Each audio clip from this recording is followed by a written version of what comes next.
السلام عليكم ورحمة الله تعالى وبركاته. أخواني الكرام، في هذا الفيديو سأريكم 3 طرق لربط هاتفك مع جهاز تلفاز، أي تلفاز كان، لو كان سمارت تي في أو تلفاز عادي أو حتى تلفاز بلازما أو ما شابه، يعني تلفاز عادي أو LCD بالهاتف، وستشاهد المباريات والأفلام انطلاقا من هاتفك على يعني التطبيقات التي تكون في الهاتف على جهاز التلفاز. تشاهد معي أخي الفيديو إلى النهاية، واشترك بالقناة ودعمنا بلايك يا أخي، وإن شاء الله لا بد من أحد هذه الطرق أن يعني تشتغل معك.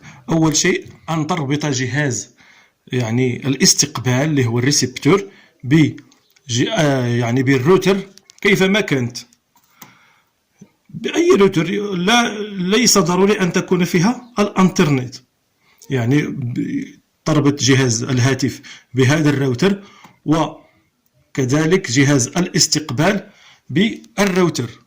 تدخل الواي فاي، تدخل لها كود الواي فاي ويعني يرتبطان ببعضهما، وسنذهب إلى طريقة DLNA على أجهزة الاستقبال الحديثة. الأغلبية أجهزة الاستقبال الحديثة توجد فيها هذه الخاصية.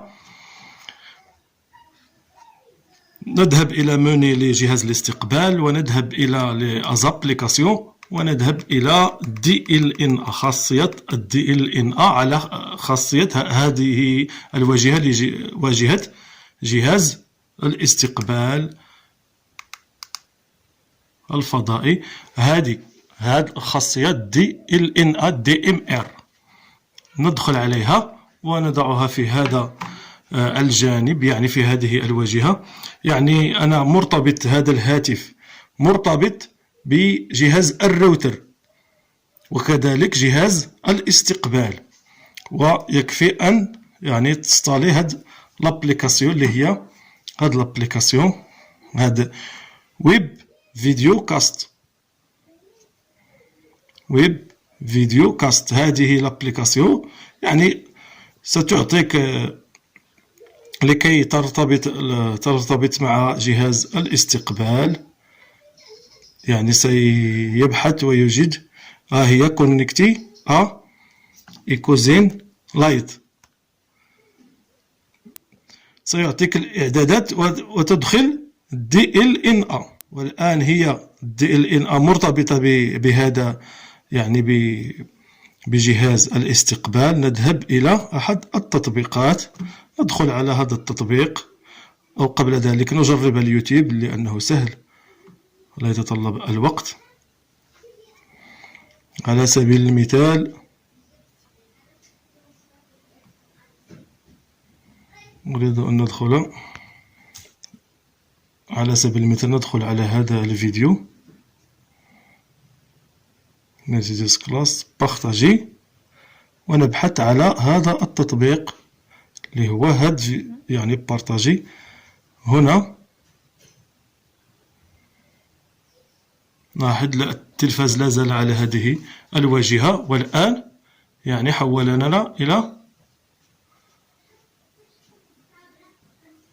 ها هي الفيديو شغال الآن على، نضيف بعض الصوت،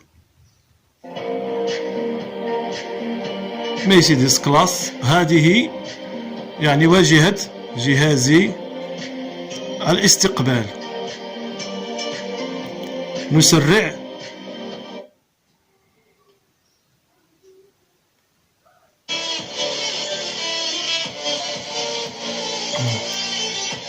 هذا أحد فيديوهاتي على القناة.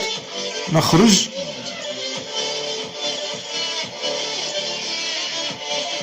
فيرمي لونغل،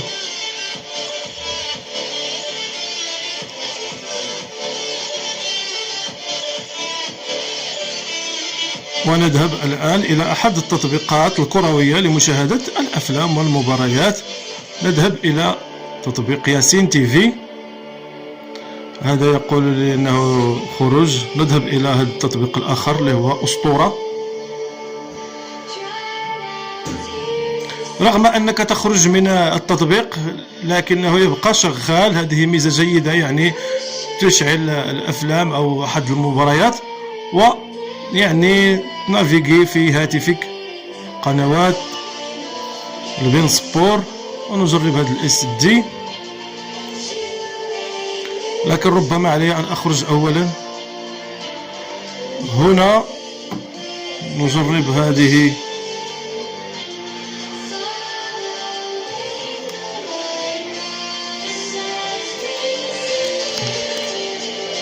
لير مانتونو.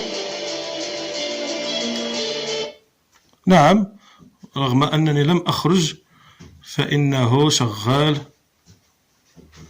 ها هي المباريات شغالة على ياسين وأنا فعلت. ها هي تطبيق هنا أسطورة التي دخلت له. هذه الطريقة الأولى. سنخرج من هذا الصوت وهذا إلى أن الحقوق وننتقل إلى الطريقة الثانية. هذه الطريقة يعني تشاهد بها المباريات والأفلام، وكذلك سننقص هذا الفوليوم، وكذلك الأفلام. وهي طريقة شغالة. يكفي أن يكون لديك، أعيد الشروط، يكون لديك جهاز ويفي روتور، يعني ليس بالضرورة أن يكون فيه الانترنت، وجهاز الاستقبال أن يكون فيه خاصية DLNA. وهذا التطبيق فيديو كاستر. وتوجد أيضا فيديوهات، يعني توجد أيضا تطبيقات أخرى. ننتقل إلى التطبيق، يعني الطريقة الثانية. هذه الطريقة الثانية لا نستعمل فيها جهاز الاستقبال ولا الراوتر، يكفي بين الهاتف وجهاز التلفاز. هذه الطريقة يعني شغالة على جميع. هذه الطريقة الأولى شغالة على جميع أجهزة التلفاز، ال LCD والتلفاز العادي، وكذلك تلفاز يعني السمارت. أما هذه الطريقة فإنها ستشتغل على أجهزة سمارت TV، يعني التلافز التي يوجد بها خاصية الوايفي. أول شيء تدخل على جهاز التلفاز، يعني المني. هنا أدخل على أي جهاز مني، إعدادات السمارت معروفة، ريغلاج. أنا هذه MGS ريغلاج. وسنذهب إلى هذا الخيار أفيشي سون فيل، يعني ونفعل. تكون في الأول هكذا أوف، ونفعلها على هذا الشكل. ونذهب إلى جهاز الهاتف. الهاتف فيه نوعان، أو يوجد هاتف يوجد به خاصية هاد ديفيزيون، يعني سكرين سكان، يعني تفعل هذه الخاصية ويرتبط مع جهاز سمارت تي في. وهناك أجهزة يعني بحال هاد الأجهزة الهواوي، الآيفون وسامسونج يوجد، أو الشاومي أو الأوبو، توجد من فيه هذه الخاصية، خاصية سكرين. أو أن تنصب إن لم يكن لديك في جهازك تلك الخاصية في الأندرويد الخاص به، تنصب أحد الفيديو ليزابليكاسيون. وسأعطيك هذه الابليكاسيون، هاد سكرين كاست، سكرين ميموري. وتوجد أيضا هاد الابليكاسيون سكرين ميموري. إن لم تشتغل لديك الأولى لابد أن تشتغل الثانية. أنا اشتغلت معي هذه الثانية. وسنجرب الطريقة الأولى إذا كان لديك سكرين ميموري على جهاز الهاتف. يعني هنا تترك على هذه الواجهة. أنا بالنسبة لي توجد هذه الخاصية، نعيد نشغل هذه الخاصية.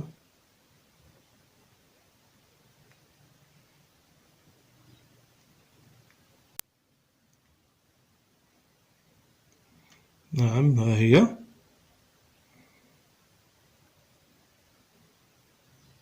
اكتيفي بلوتوث. أنا تلفازي اسمه هذا تليفون.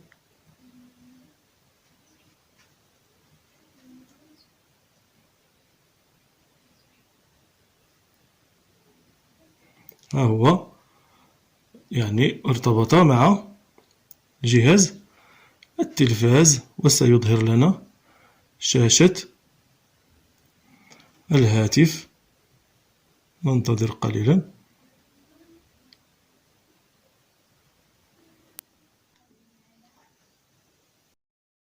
ها هو الآن تكونيكتا مع الهاتف.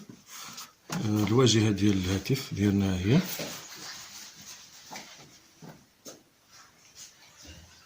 الآن أي تطبيق شغلناه غادي يشتغل. شوفوا هاد أسطورة، تطبيق ديال الأسطورة. نشوفوا الأفلام العربية أو شوفوا قاع هاد السيرفر. شوفوا قنوات بي إن سبور.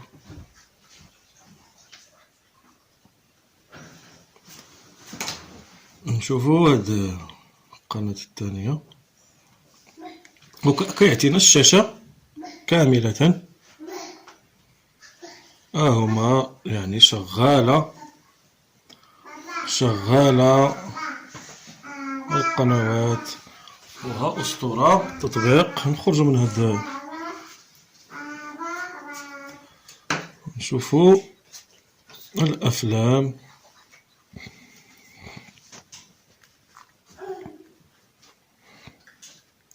التطبيق فيه شوية الإشعارات، لكن تجاوز الإشعارات.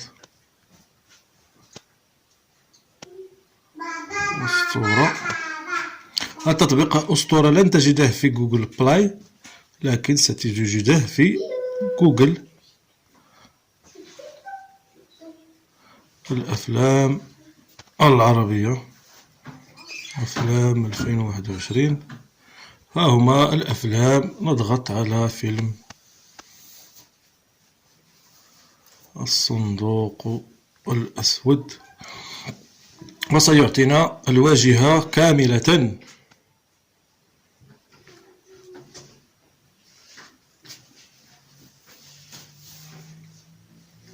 هو الفيلم بدأ. نجرب هذا الفيلم الآخر. يعني حتى اليوتيوب يشتغل على هذه، يشتغل اليوتيوب.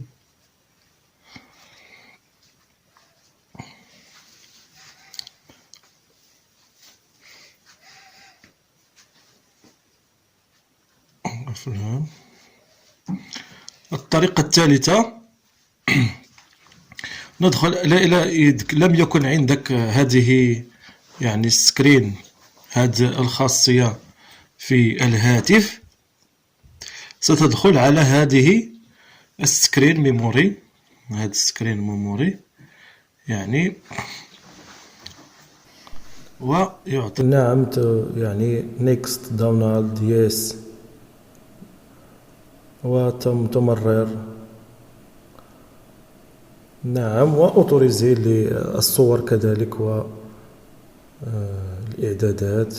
نضغط على هذه الأيقونة اللي توجد في الأيسر، وثم كونكت، الإشارات نزيلها، وكونكت، وينصب، وبذلك يعني يرتبط جهاز الهاتف مع جهاز التلفاز. والطريقة الثالثة أود أن أشرحها، لكن طال هذا الفيديو، تجاوز 12 دقيقة.